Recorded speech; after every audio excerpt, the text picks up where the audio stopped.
สบายดีพี่น้องมัจจุสุคนมาเต้เพิ่นโอนเงินมาให้เพิ่นบ่ได้มาเพื่อนได้ 4-5 วันแล้วเนาะบ่าวเต้กับพี่น้องเลยเพิ่นนอนอยู่สวรรค์นึงมากับฝนตกแน่ก็ได้เที่ยวมาเนาะพี่น้องเนาะเพิ่นก็เลยโอนเงินให้โอนละ200,000ประมาณ300นี่แหละพี่น้องโอนก็ได้ของอยากของกินเนาะพี่น้องเนาะระวังมันปักเด้อซื้อมะเขือได้มะเขือถุงนึงพี่น้องเลยเงินบ่าวเต้เพิ่นโอนมาให้เนาะจะไปไสนะโอ้เอามาเอามาพี่ก่อนลูกไปปล่อย ใส่กระสะใส่ขุกเลยบอสหาขุกมาได้ปลาดุกพี่น้องเลย แต่ชอบมันไปไงมันอ่ะ ปลาดุกโลนึง แล้วแม่ ใส่ขุกได้ดุกทั้งสีเฮาเลยปลาดุกโลนึงซื้อปิ้งตับแน่พี่น้องปิ้งตับมาป้อนเอาโต้ป้อนแล้วล่ะพี่น้องมาฮอดเอาป้อนข้าวลูกฮอดปิ้งตับโอ้ย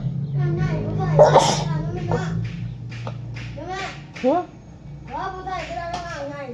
ไม่ว่าใส่ทั้งสีลูกทั้งสีขุกหั่นเอามาโอนเงินมาให้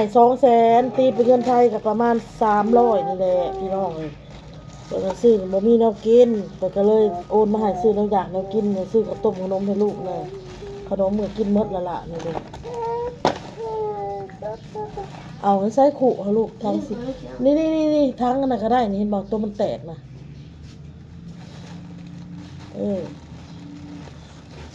มาเอาน้ำใส่มั่งเมื่อจะปล่อยลงหนึ่งมั่งกระดุกโลหนึ่งเลยจ้ะก็เป็นงาน มาเอามาพี่ก้อนเพื่อนกระดังมันโตเอาไปบนนี้ลูกไปก่อนเนาะเอาเป็นน้ำใส่ไปค้างชานแหละ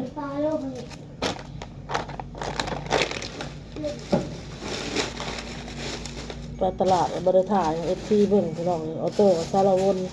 คือหอมหมัดหนึ่ง5,000 กีบพี่น้องแล้วมะเพชรมี10,000เพชรแดงพี่น้อง5,000หรือตีเป็นเงินไทยก็5 บาทพี่น้องเลยแต่10 บาทอันนี้10,000กับ20 บาทเนาะตีเป็นเงินไทยเดือด4พี่น้องเลยที่จริงอะเลทมันก็10,000น่ะบ่ฮอด20 บาทออกประมาณ17-18 บาทนี่แหละซาอุ่นเดาๆเนาะแต่ว่าเฮาไล่แบบให้มันง่ายๆเนาะพี่น้องอันนี้นับหนึ่ง10 บาทอันนี้20 บาทโอเค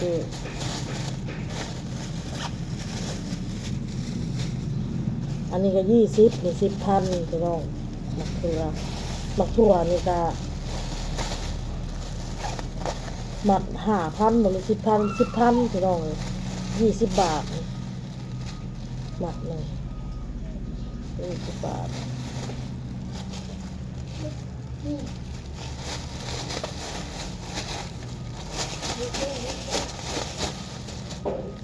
เอาน้ำใส่บ่หลายเด้อลูกเด้อ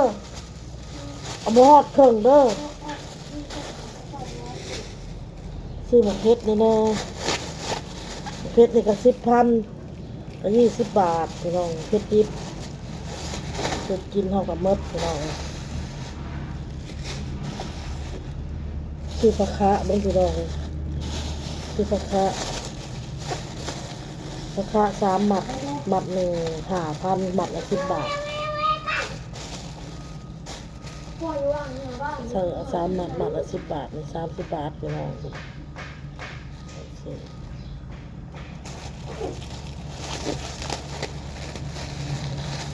โอเคคนหมักกินพี่น้องคันว่านั่นร้ายแต่เนี่ยมันยังอยู่ประมาณ3-4 หมัดนี่แหละคันว่าอันนั้นมีเงินก็ซื้อเอาไว้ให้พี่น้องเอาซื้อเอาไว้หมดผมหมักกินเนาะพี่น้องเนาะแกบักครับแบบนี้เดี๋ยวก่อนแกบักครับหมักกินบ่อาบแล้วบ่น้ำแต่เช้ามันนี่ยังอันนี้ไปยังตัวถ่ายข่อยบอก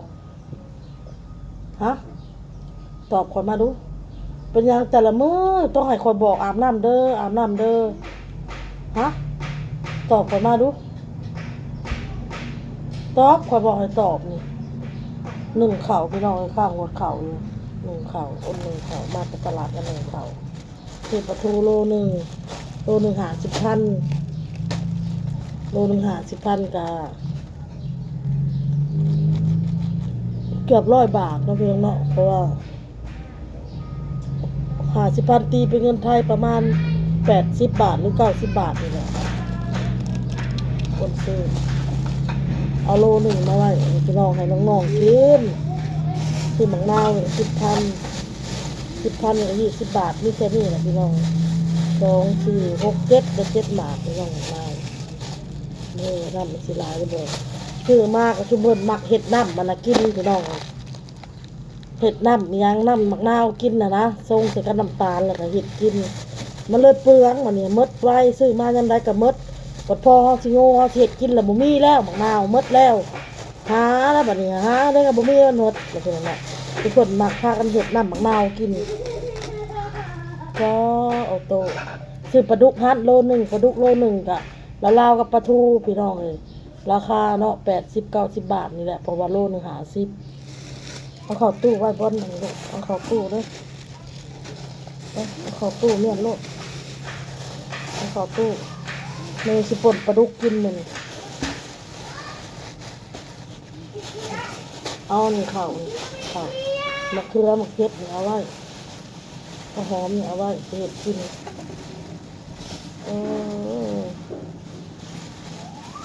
อันนี้มะเขือแดงเอาเข้าไว้โลดเอาไว้นอกแต่นี่แหละพี่น้องเดี๋ยวนึ่งข้าวสุกแล้วอ้นก็เสร็จกินต่อเลยเด้อจ้าปลาเขาก็ต้มใส่เป็นนัวปลาแดกนะพี่น้องนะคะใส่มะเขือมะเขือต้มใส่มะเขือ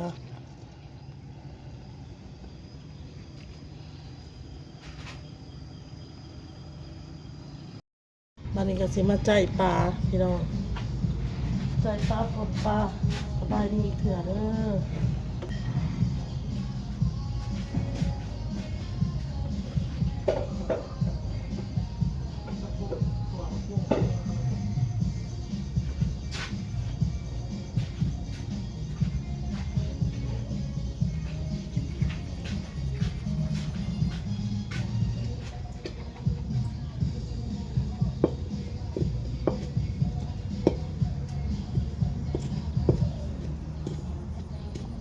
มันน้ำซุปมันเอาผักกาดถิ่นใส่เนาะ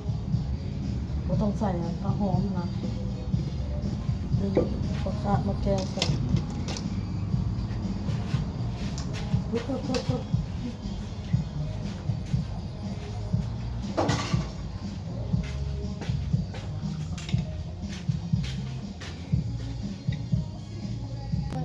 นี่ตำเผ็ดก่อนพี่น้องเอาเผ็ดลงไปมะเขือเนาะมะเขือนี่เฮาลอกอันนี้ออกก่อนเนาะลอกอันนี้ออกก่อนใส่มะเขือลงไปพี่น้อง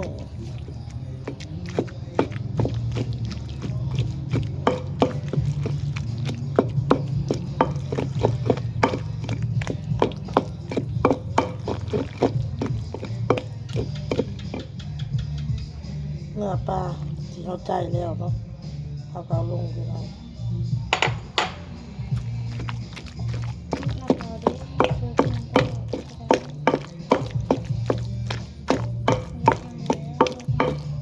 มาคือก็แล้ว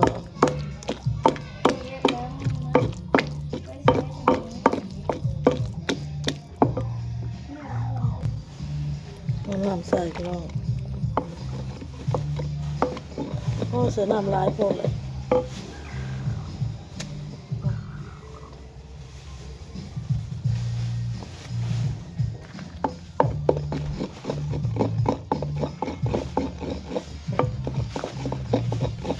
แล้วพี่น้องปลาเฮาแต่ซีมเบิกจางเค็มมันจางก็ใส่น้ำปลา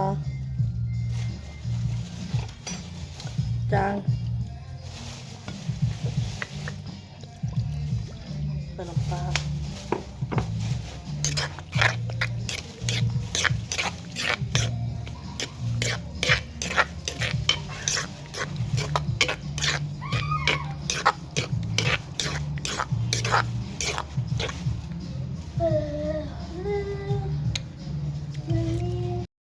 แล้วเรียบร้อยพี่น้องป่นปลาดุกพี่น้อง